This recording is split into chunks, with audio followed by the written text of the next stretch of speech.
bongo people. Speaking of bongs, there was a funny story that happened in my high school.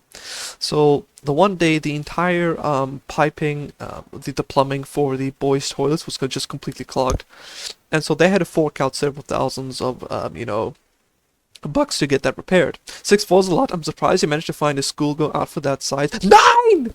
I did never wear the schoolgirl outfit. Anyways, and so after spending the money to, and it was a lot of money to get the plumbers to come and, repair and replace everything, what they found in there was pretty funny. So one of the notable items was empty wallets. Implying that they, got them without permission, took out the money and just flushed down the wallet. No evidence of the crime whatsoever. And the other thing that they found was monster cans. Now, before you cry, white monster can femboy allegations, they actually use these monster cans. They would buy them for $1, actually less than $1, like half a dollar.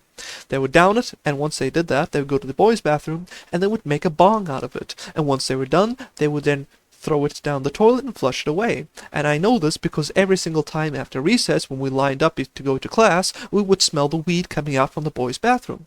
And additionally, what they also found was entire apples flushed down the plumbing system, because they would go to the store that was on campus, and they would buy apples and would turn that into bongs. So basically, they would turn every and anything into a bong, use it, and then flush it down the toilet.